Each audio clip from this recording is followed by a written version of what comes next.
For years, I thought that I was ugly. For years, I thought that it was me that was the problem. When you hit a certain age, you realize there's layers to it. Yes, there's this looks, money, status, but we focus too much on our looks. And I know there's a lot of guys who are stuck in this pit. They're stuck in this kind of hell where they think, oh, I'm not good looking.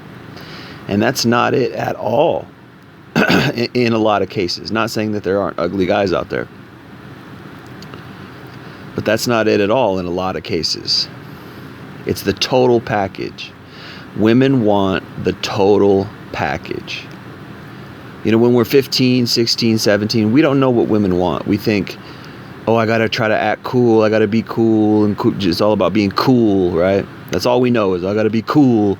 And I got to dress cool. And I got to be good looking. And that's all we know at that age. When you hit 25, 30, you see a bigger picture. Oh, this is what women want. And that's not to say that women aren't down to just hook up with the guy who's cool, and they aren't down to hook up with the guy who's good looking, because they are, and they will, and they do. But it's the total package. They want the total package, and it's how you make them feel, right?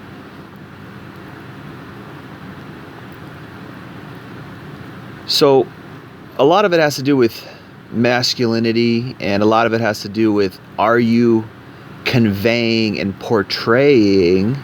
I almost don't want to use that word portraying. Conveying is a better word. Are you conveying attractors? Are you conveying attractor buttons to her, right? Things that get her attraction lights turned on, right? Masculinity, right? You have to portray value. You have to come across like a higher value man. And a lot of guys hear that and they don't really understand what that means. They don't understand what is a higher value man. Yes, it is looks, money, and status. But guys, for some reason, we always focus on our looks. And a lot of guys don't advance beyond that. They stop there. A higher value man has options. A higher value man carries himself differently. He knows he can get women. You have to portray that. You have to portray that she's not the best you can do. And this is why guys all over get friend zoned. Because they come across too eager. They come across they're too invested. You can do better than her. That's the thing you have to convey. That's the value that you have to convey. Oh, this guy can do better than me. This guy gets women. Right? So a lot of guys are stuck in this kind of middle ground where they think like, oh, gee, I wonder if she's attracted to me. She might be. She might be physically attracted to you. But unlike guys, girls need more than just physical attraction. And they need more than just quote-unquote personality as well. They need to know that you're a high-value male. Now, this is hypergamy, unfortunately. And you can convey this. You can convey this in your attitude, your swagger, how you carry yourself. It's something that's almost, it's imperceptible. But it's how you carry yourself. And guys don't understand this.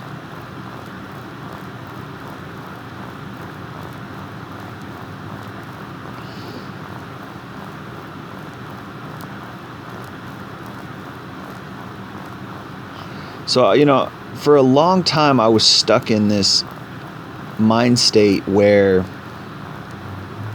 gosh, I must be ugly. Even though actually, in reality, I had a lot of experiences that would say otherwise. I had lots of girlfriends growing up. Had lots of sex even. Certain periods of my life. Haven't always consistently got sex, so I'm not that good looking. Because those guys, they really don't have to try. They really don't have to have much game. All they have to convey is that they're somewhat masculine.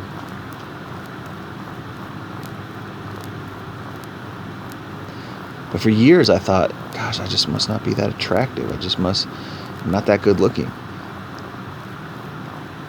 It's how you convey yourself. It's how you put yourself across.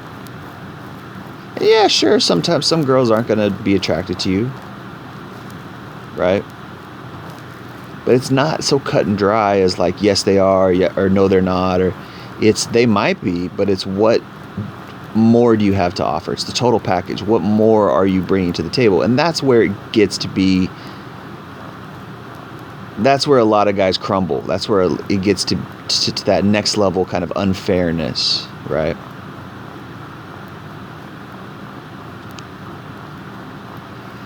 Because your money does matter, and your status does matter, in addition to how masculine you are, in addition to how you're conveying yourself.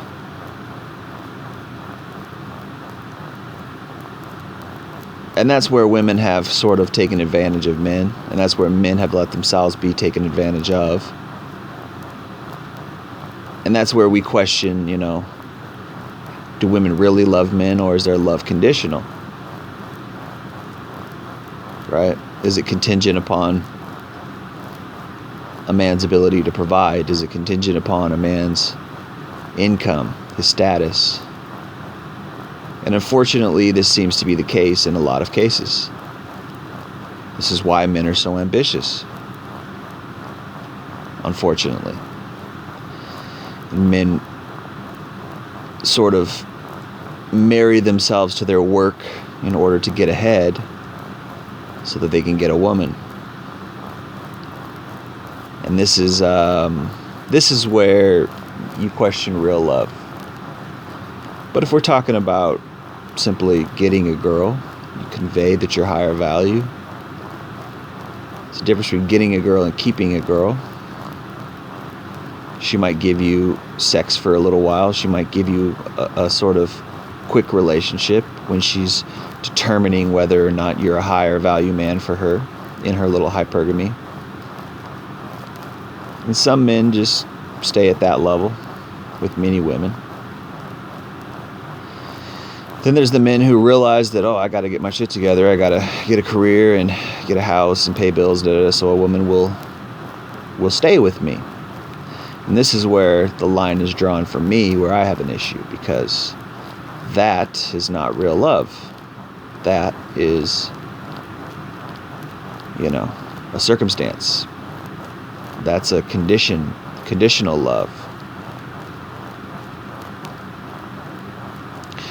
But at least we shouldn't make the mistake to think that it's all about looks, because I was stuck in that hell for a long time until I had enough sex and I finally realized, no, it's something deeper.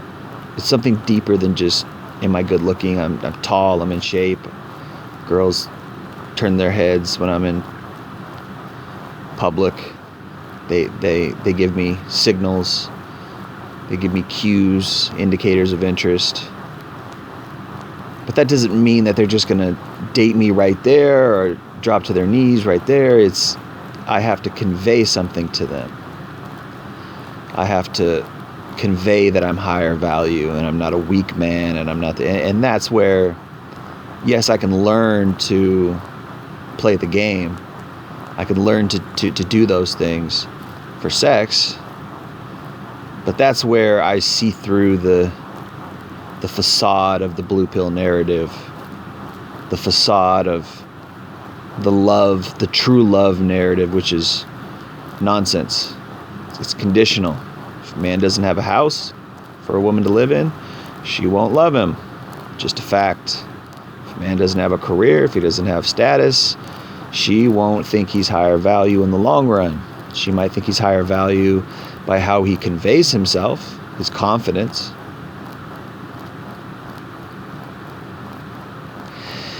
And then on the flip side, they're looking for the guys who don't give a fuck, right? For a while they are, when they're in their little slutty phase, right? And the guys who are bitter at the sluts, they say, well, I was out working here and da-da-da-da, and you chose the guys who didn't give a fuck. And I say, both of you guys are idiots. Both of you guys are stupid, because you're putting her as the prize. And she's doing whatever the fuck she wants to do when she's 20. By the time she hits 30, then yeah, she's going to be looking for the guy who has the career. And there's a lot of guys who are ready at that time to settle down with her and her used goods. The simps, the betas, we call them. But they're lonely, and what can they do? Female nature has them monkey wrenched. They're caught up. Who could find a quality woman when she's 20 before she rides the cock carousel for 5 to 10 years? Who can find one like that? Some do. Some get married at 20. I've seen it. It's rare.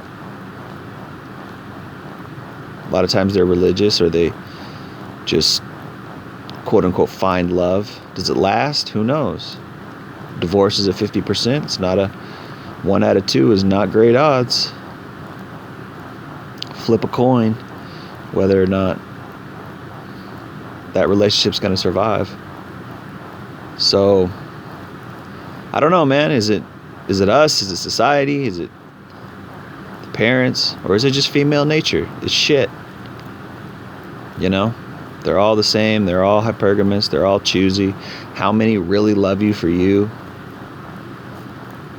Is it worth it? Is it worth it?